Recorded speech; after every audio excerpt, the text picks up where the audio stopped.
PI dari upper zone dan juga PI dari lower zone. Nah, kalau kita lihat dulu ya dari soalnya. Nah, ini kan sumur pada waktu ditutup memperlihatkan ada aliran fluida ke arah dasar sumur ya dari upper feed zone yang terdapat pada kedalaman sekian dengan temperatur sekian. Nah, terus habis itu apa namanya di sini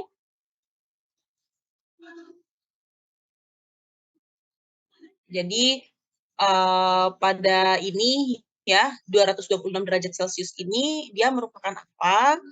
Ya, dia merupakan kalau dilihat dari persamaan yang ini, yang WFU ya dia temperatur pada upper zone ya 226 derajat Celciusnya ini. Nah, ini silakan kalau kalian mau sambil coret-coret ataupun di Excel, tapi saya sarankan nanti kita coba bareng-barengnya di Excel aja agar perhitungannya lebih mudah. So, yang pertama yang sudah diketahui adalah TFU-nya ya, temperatur pada formation yang upper zone 226 derajat Celcius. Nah, terus habis itu di sini pun juga sebentar saya di sini sudah diketahui temperatur untuk zone-nya itu 226 derajat Celcius. Selanjutnya untuk kanan dari upper ya, formation-nya itu adalah 74 bar gauge. Dan untuk lower-nya L-nya sama dengan 108,3 bar gauge. Oke. Ini untuk pertama yang awal diketahui ya. Jadi sudah ada modal diketahui temperatur pada airnya, lalu pressure pada di upper zone dan di lower zone-nya. Seperti itu. Oke.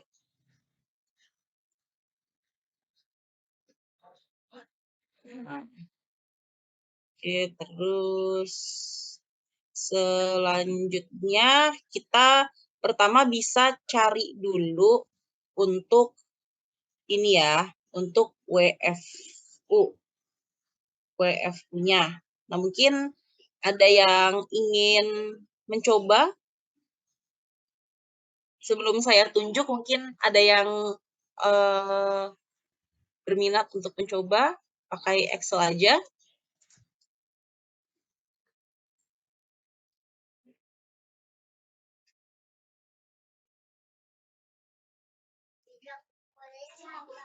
Ada yang ingin mencoba?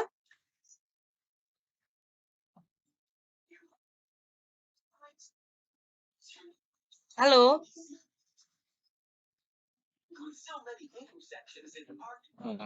Halo Kak. Iya. Oh ya, Beni ya? Iya. Oke, siap. Nah, Beni sudah ini ya, sudah dapat yang di WhatsApp grupnya ya, nanti boleh sambil dilihat gitu ataupun double screen gitu ya antara Excel dan gambarnya tadi kalau memungkinkan ya. Sekarang saya coba stop share dulu. Silahkan kalau Beni sudah siap untuk share screen sambil nanti kita kerjakan bareng-bareng. Ya, saya coba di screen.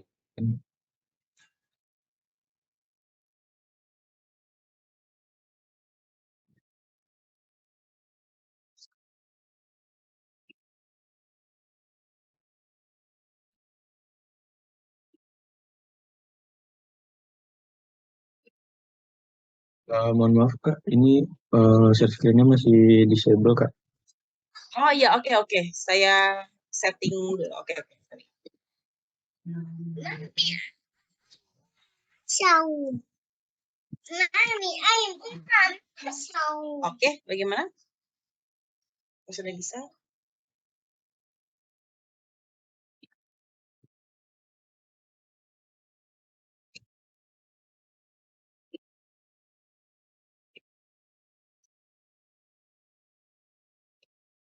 Apa sudah terlihat Kak? Ya, sudah terlihat. Oke, nah sekarang kan kita berarti cari dulu WF-nya ya untuk laju alir pada uppernya. Nah, tadi sudah diketahui beberapa parameter ya.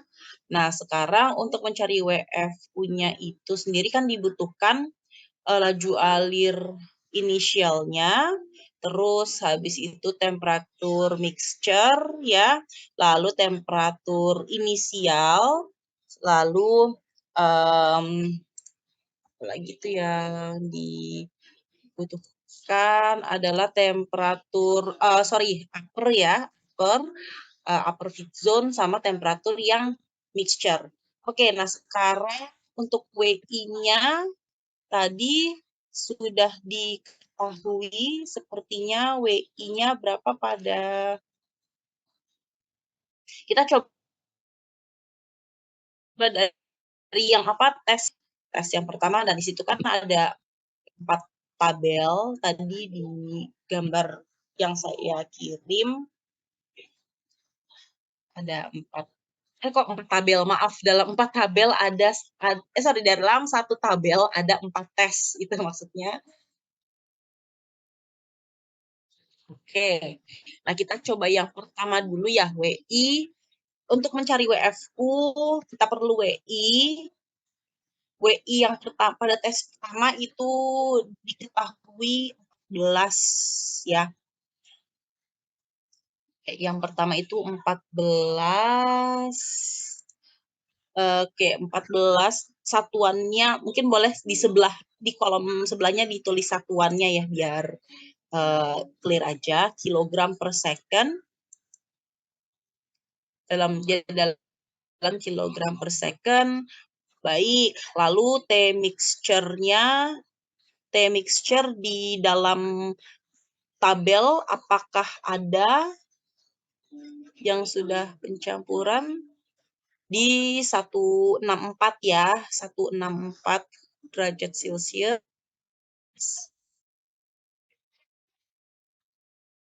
Oke, selanjutnya apalagi yang dibutuhkan? Terus TI ya, inisial, injeksi. Temperatur injeksinya itu 82.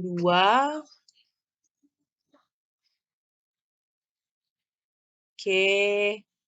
Dan setelah TM sudah, TI sudah, lalu dibutuhkan apalagi FU ya, yang upper.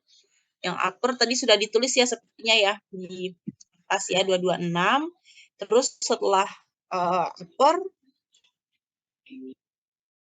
M. Oh ya, M udah ada. Berarti ini aja tinggal di plot saja.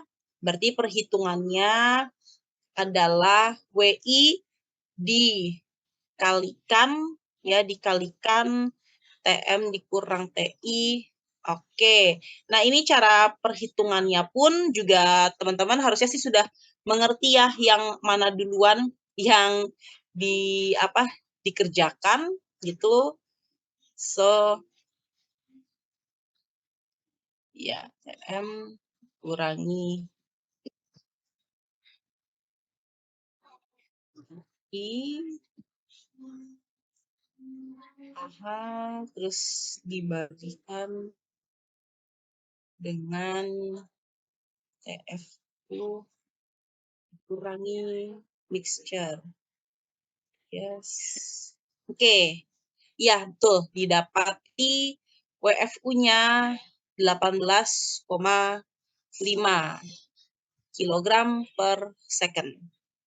Ya, untuk laju alirnya. Oke, nah selanjutnya yang mau kita ketahui adalah productivity index yang upper dan juga yang lower.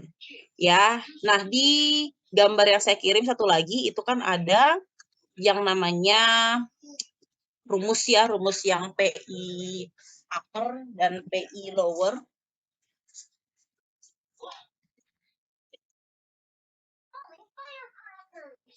Oke.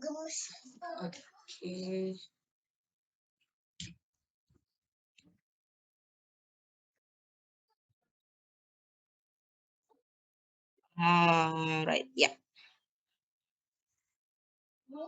Baik, nah kita lihat dulu ya mana sih yang udah ada gitu, yang udah didapatkan dan mudah dikerjakan. Kita coba yang upper dulu, yang PI upper.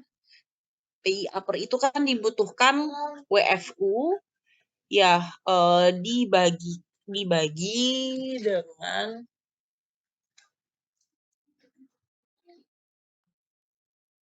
sebentar saya lihat. Oke, upper itu WFU dibagi dengan pressure formation yang upper dikurangi pressure pada well upper. WFU-nya sudah diketahui di 18,51 ya. Sekarang kita cek dulu untuk yang PFU-nya itu, kita lihat di tabel. Ya, kalau di tabel tidak ada, di tabel kan yang adanya PWU ya, PWU. Bentar.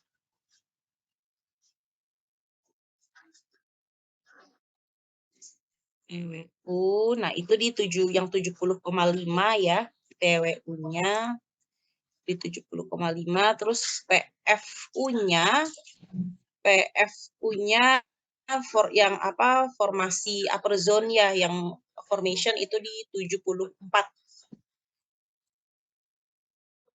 Ya, PFU-nya 75 dan PFU-nya FU di sini ya, pada soal diketahui tekanan formasi di upper zone ya 74 bar gauge.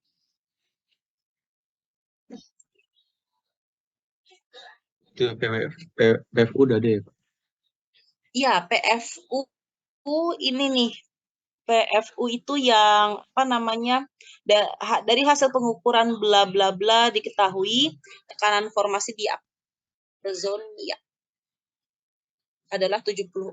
Yes, oh ya sudah ditulis ya. Oke, baik kalau gitu berarti tinggal dihitung. Oke, dihitung dan disesuaikan dengan baik mana yang dihitung terlebih dahulu. Oke, wes kok minus 74 dikurangi 70,5. Ya. Oke. Ya. Oke. Dia dapat 5,2 ya untuk productivity index. Dicek satuannya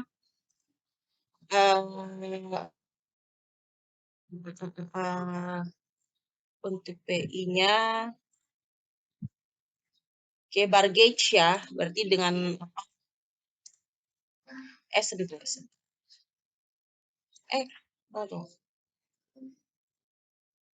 Oh ya, untuk satuannya berarti kilogram per second. Sorry, tadi kan ada W-nya ya. Kilogram per second dikali bar gauge. Jadi ya titik bar ya. Oke, seperti itu. Nah, sekarang yang lowernya. Oke, yang lowernya. Oke, kalau yang lower ini dia berarti W-nya pakai yang mixture ya. Untuk W-nya pakai yang mixture, dibagi formation yang lower, dikurangi pressure well yang lower. WM-nya itu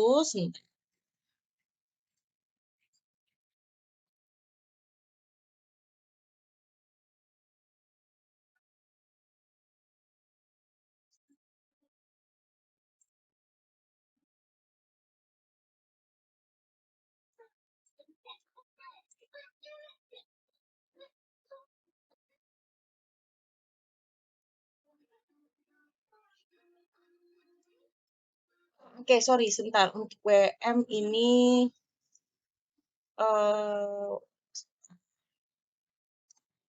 ini belum diketahui ya.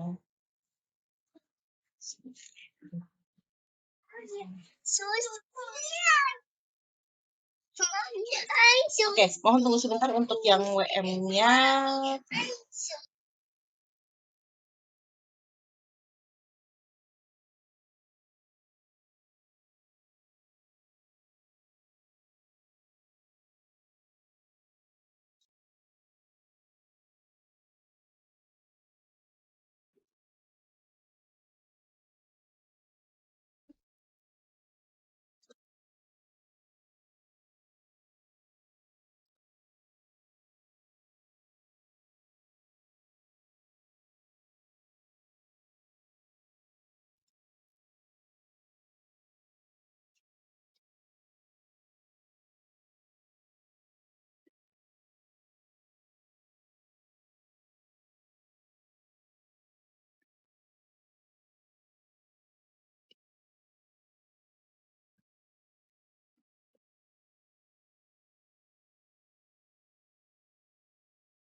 Ya, tadi sorry maaf saya lupa untuk memberitahu untuk yang WM ya, mungkin bisa sambil dicatat juga untuk WM. Itu sebenarnya ada semua pada PDF yang saya kasih ya sebelumnya, yang referensi lengkapnya. Jadi WM itu sama dengan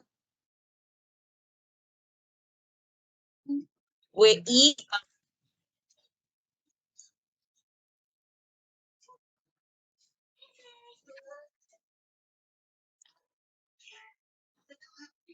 Oke, ya. 32,5 ya untuk WM-nya betul. Oke, nah jadi sudah bisa kita hitung ya. Oh iya, eh, angka aja ya. Jadi kalau teman-teman nanti pada saat perhitungan banyak angka desimal belakangnya, cukup diambil 2 angka belakang aja.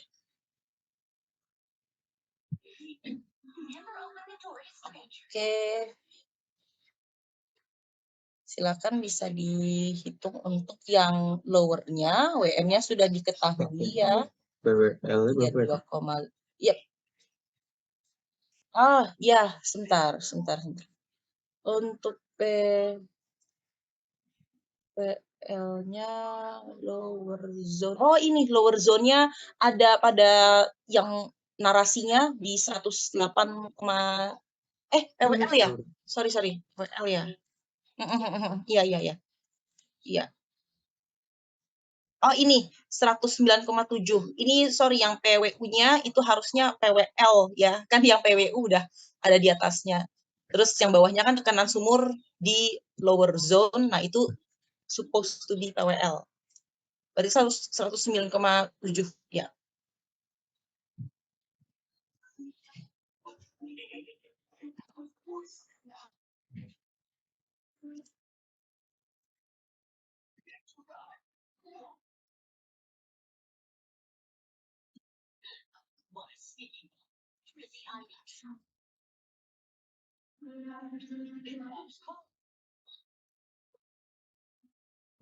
Sampai sini minus, Pak.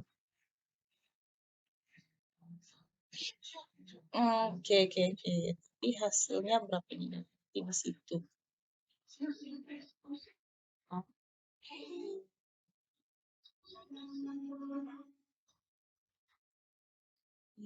Iya sih sebenarnya 108 dikurangi apa?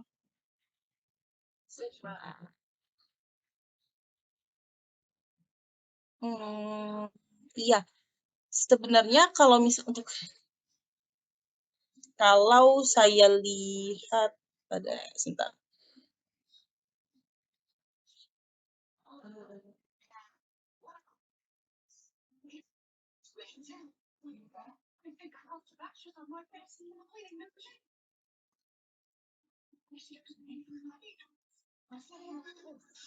Oh,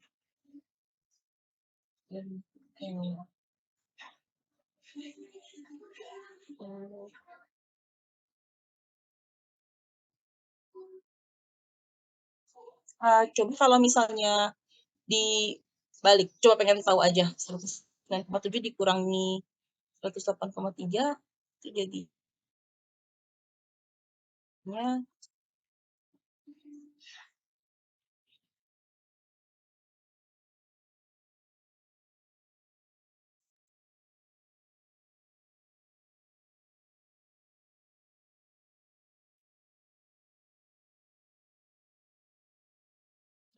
Kalau dibalik jadi segini, Pak.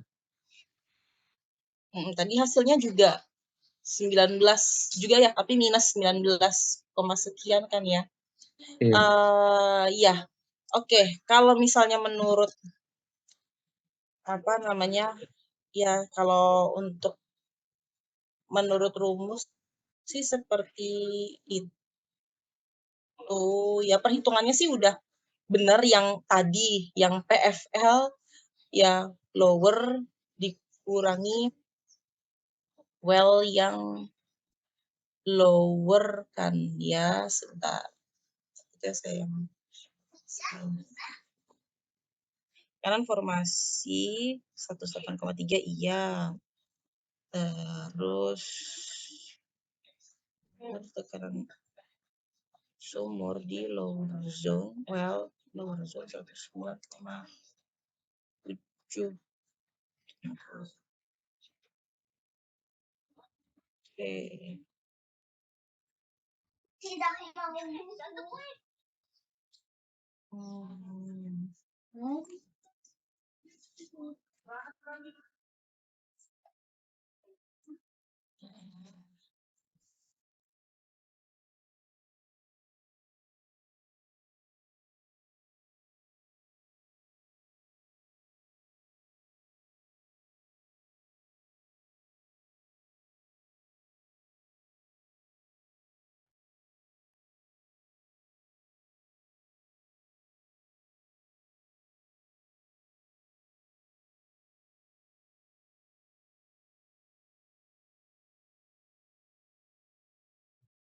Sebentar.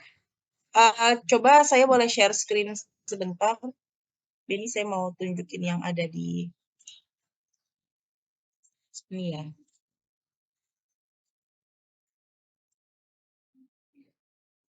Oke. Nah, ini sudah terlihat kan ya?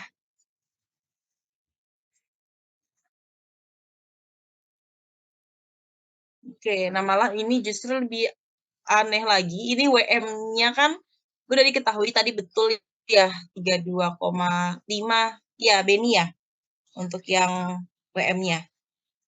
Iya, Kak. 32. Nah terus habis itu PFL-nya kan di sini 108,3 terus dikurang 9,7. Ini malah didapati 23 kg detik per bar. Sebenarnya pada dasarnya untuk apa bar gauge itu tuh sama. Tadi pun saya juga sempat cari dan apa namanya saya cari apa di kayak conversion unit gitu juga ya. Itu malahan tidak ada, itu sama. Jadi bar gauge dan juga bar karena pun juga yang kita lihat kan apa pada gauge-nya, pada barnya gitu. So itu nggak berpengaruh sih bar gauge. Kecuali kalau misalnya dalam PSI atau apa baru itu harus dikonversi ya. Nah, ini apa namanya dalam buku referensinya sendiri pun malah jadi 23 kg detik per bar gitu. Oke, ini jadi apa namanya penjelasan di minggu depan ya. Coba saya itukan dulu ya, namun secara garis besar untuk perhitungannya sih sudah sesuai seperti ini ya. Ini dari buku referensi dan juga pun pada PPT dituliskan sama ya, WM FL dikurang PW, terus kita, nah seperti ini ya, sama ya, betul ya Beni ya, sama ya. Sama, Kak. Oke, ya. Nah, itu oleh karenanya untuk hasil 23 kg detik per bar dan dengan perhitungan yang kalau secara logika juga ini memang harusnya minus gitu ya. Apakah entah ada satu yang dikonversi atau hal yang lainnya, itu insya Allah ini deh nanti saya coba klarifikasikan pada pertemuan berikutnya ya. But overall secara perhitungannya seperti itu. Yang kita butuhkan berarti menghitung apa namanya WFU-nya sama menghitung productivity index-nya gitu ya. Pun juga untuk yang tes kedua, ketiga dan keempat sama seperti itu juga gitu. Tapi untuk besaran kenapa kok apa bisa seperti ini dan malah hasilnya nanti minus atau bagaimananya atau mungkin ada perhitungan yang lain nanti coba insya Allah saya klarifikasikan pada minggu depan. Oke, seperti itu ya. Oke, terima kasih Beni yang sudah mau mencoba soalnya.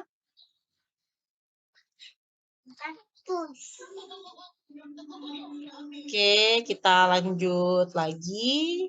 Ya, kita habiskan dulu. Uh,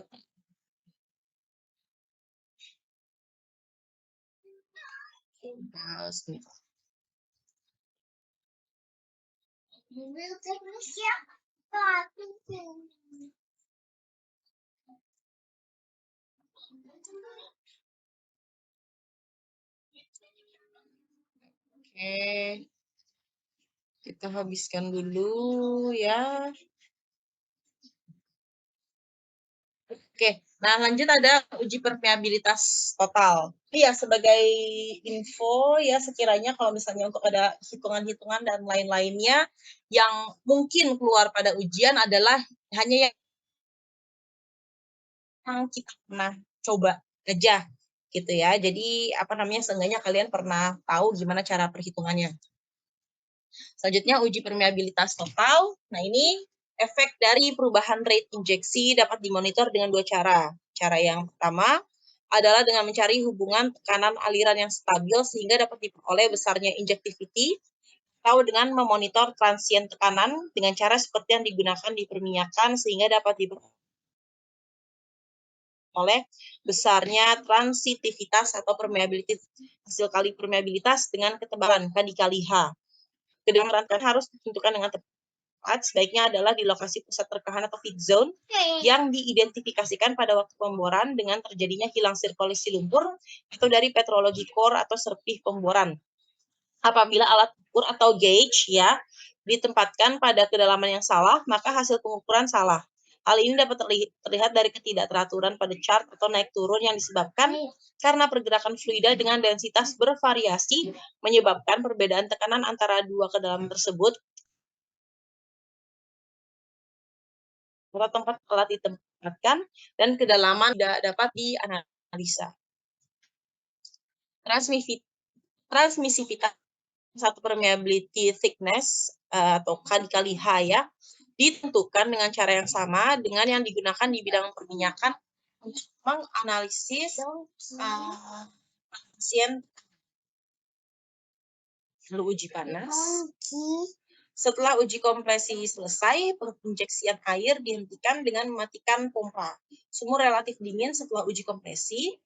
Uji produksi tidak dilakukan pada sumur dingin karena aliran tidak panas melalui casing yang dingin menyebabkan perubahan temperatur yang terlalu mendadak sehingga dapat merusak casing. Setelah uji kompresi, biasanya sumur ditutup selama beberapa waktu agar menjadi panas dan temperatur di dalam sumur diukur pada interval waktu tertentu.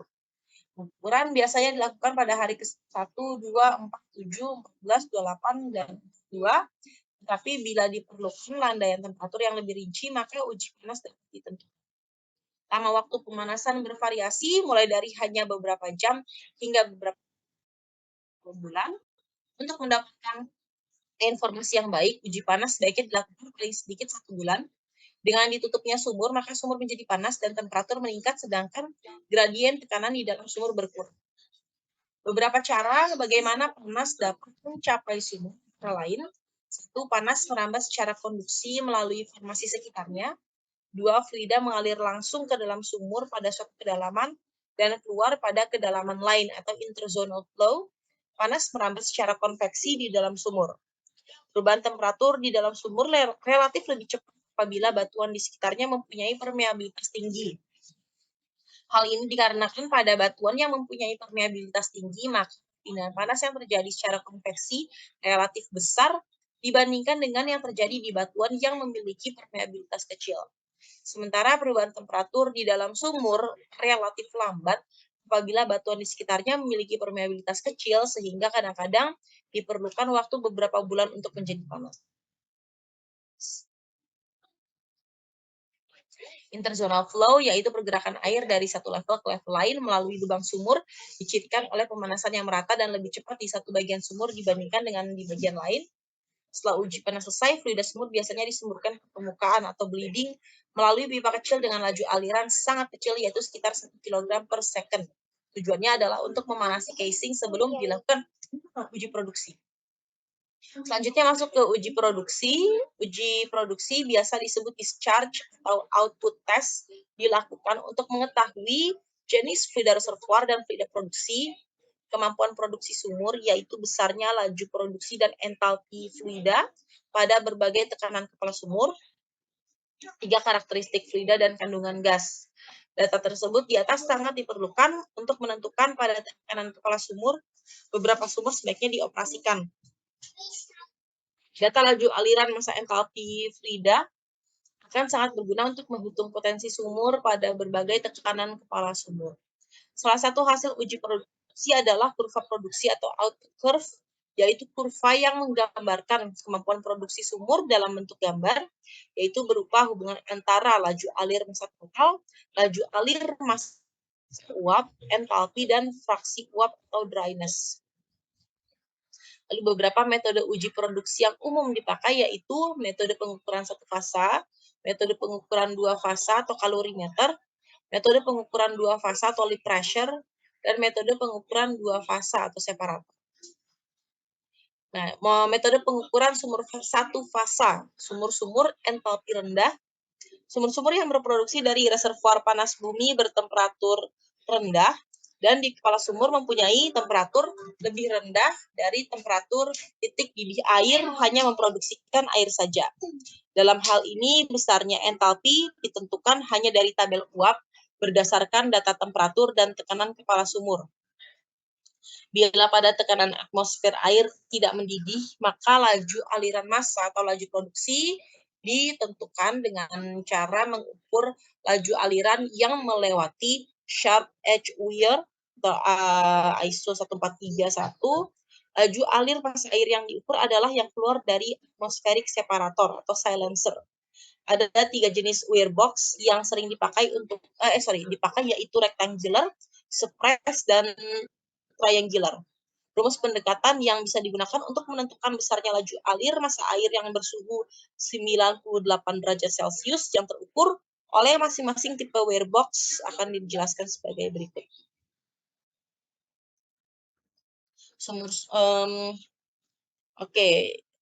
Yang ini sumur-sumur entalpi tinggi ya. Sumur-sumur yang berproduksi dari reservoir dominasi uap menghasilkan uap panas jenuh atau saturated steam, atau uap yang super panas atau superheated steam yang mempunyai temperatur tinggi.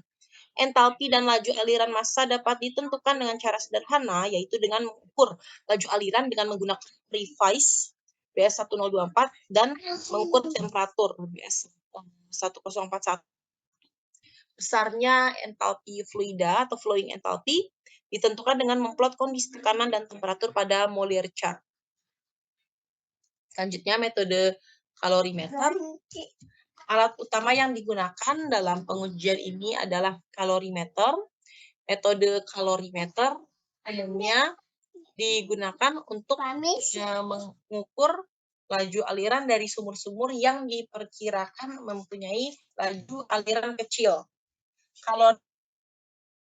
Kalorimeter memiliki kapasitas tidak lebih dari 1,5 meter kubik, dapat dengan mudah dipindah-pindahkan dengan menggunakan trailer dan mempunyai kapasitas tes maksimum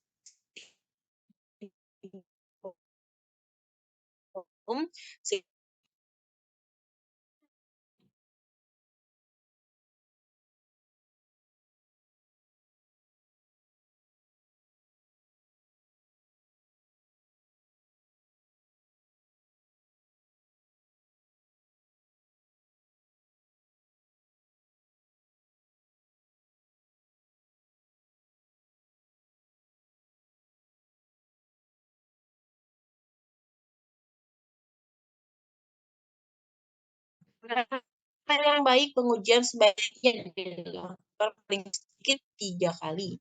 Dapatkan gambaran mengenai sumur.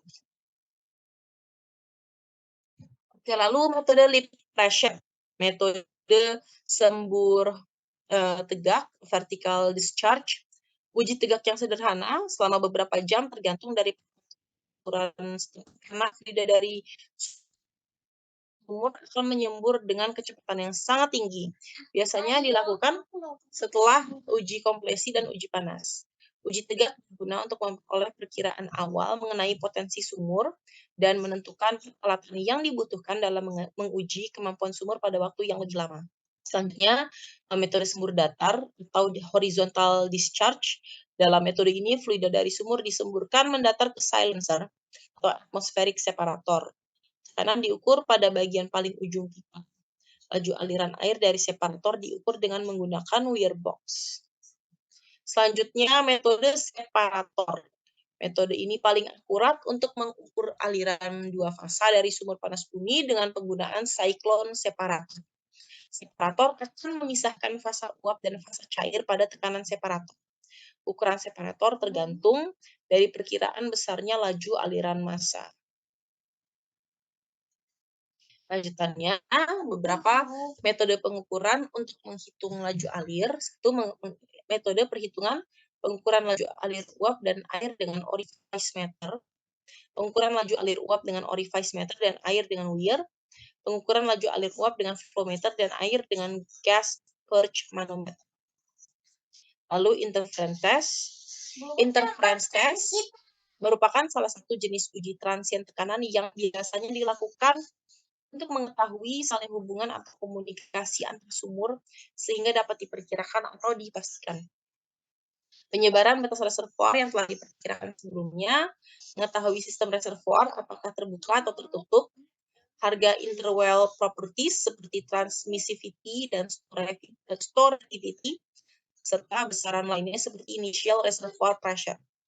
Keunggulan dari interference test dibandingkan dengan beberapa metode yang sering digunakan untuk menentukan besarnya permeabilitas batuan reservoir atau pressure build-up testing, pressure drawdown testing adalah interference test dapat memberikan gambaran mengenai besarnya permeabilitas di antara sumur-sumur yang diuji, sedangkan build-up dan drawdown hanya memberikan gambaran mengenai permeabilitas reservoir dalam radius beberapa meter sekitar sumur.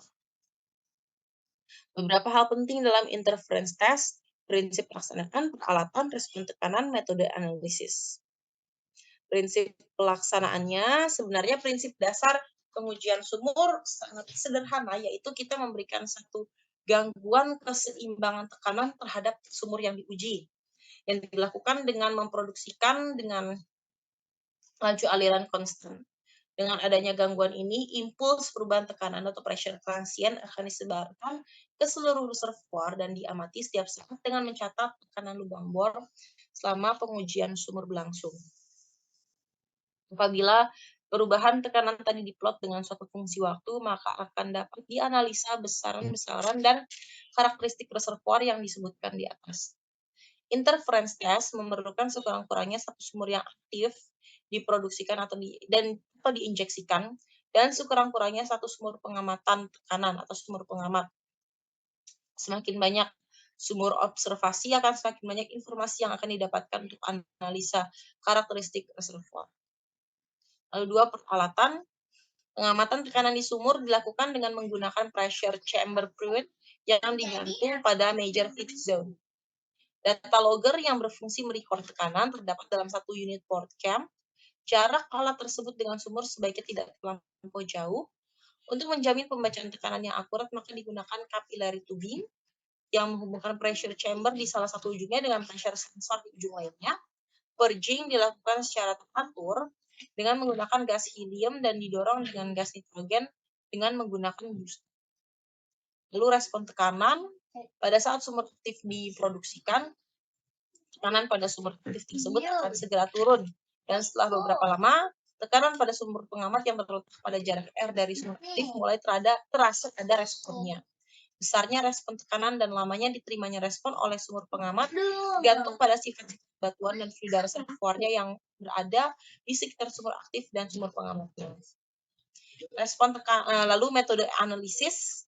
Respon tekanan yang diperoleh dari uji transien tekanan biasanya dianalisa dengan menggunakan phase solution yang diturunkan dengan menganggap reservoirnya adalah sebagai berikut: tebal seragam, homogen dan isotropik, kedap aliran pada batas atas dan bawahnya, seolah-olah tanpa batas atau infinite acting, aliran horizontal, laju aliran fluida konstan.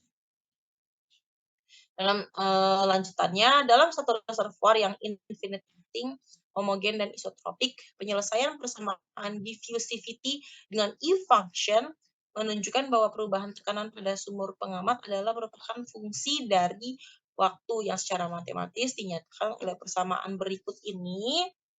Drawdown tekanan pada sumur pengamat dengan jarak R adalah karena produksi dari sumur aktif dengan laju aliran Q yang dimulai pada reservoir dengan tekanan PI. Reservoir tersebut mempunyai ketebalan seragam H dengan sifat batuan seperti porositas, kompresibilitas, dan permeabilitas yang sama di semua tempat. Fluida mempunyai viskositas dalam mu ya lambangnya.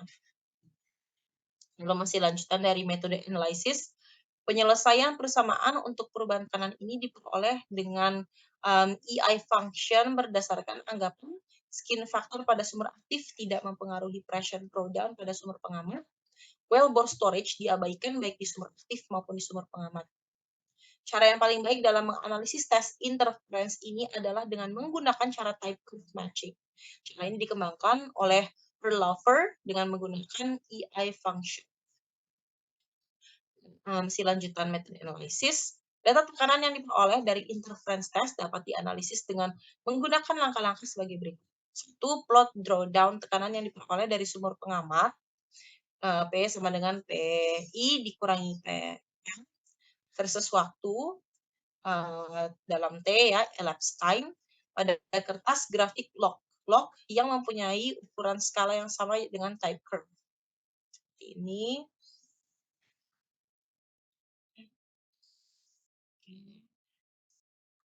Lalu geserkan data yang diplot tersebut, ya saya pindahin ke sini aja, yang terletak di atas type curve, sehingga diperoleh kecocokan dengan type curve-nya. Geseran hanya dapat dilakukan secara horizontal maupun vertikal. 3. Catat tekanan dan waktu pada match point-nya. Hitung harga permeability thickness, ya, atau transmissivity ya dari match point tekanan. Hitung storativity ya dalam fungsi porositas, kompresibilitas dan juga thickness dari match point waktu. Selain untuk mengetahui harga permeability thickness serta storativity, pengujian sumur juga dapat memberikan informasi mengenai pola aliran serta batas reservoir. Dengan membuat plot antara perubahan tekanan dengan log waktu akan diperoleh suatu bentuk kurva yang khas yang dapat memberikan informasi mengenai karakteristik reservoir, aliran fluida yang terjadi. Dari data pengujian sumur,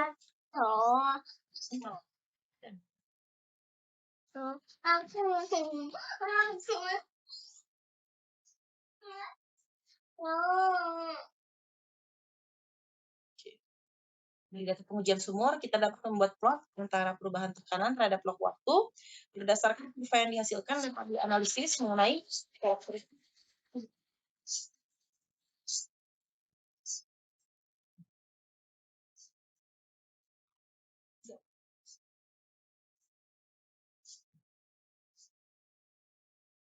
Oke, maaf ya, saya ulang kembali. Dari data pengujian sumur, kita dapat membuat plot antara perubahan tekanan terhadap blok waktu.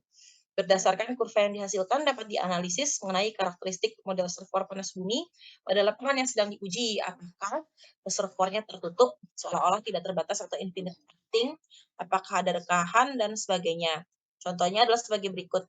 Apabila sumur terletak di sebuah patahan yang impermeable atau impermeable boundary, maka slope dari plot tekanan versus slope itu menjadi 2 kali lebih besar. Apabila reservoir seluruhnya dibatasi oleh sebuah boundary yang impermeable atau closed reservoir, maka log perubahan tekanan terhadap blok waktu pada late time akan berupa garis lurus dengan kemiringan sama dengan satunya. Apabila batas reservoir mempunyai tekanan tetap, constant pressure boundary, sistem akhirnya akan mencapai kondisi tekanan mantap atau steady. Oke, baik. Itu untuk hari ini. Ini referensinya.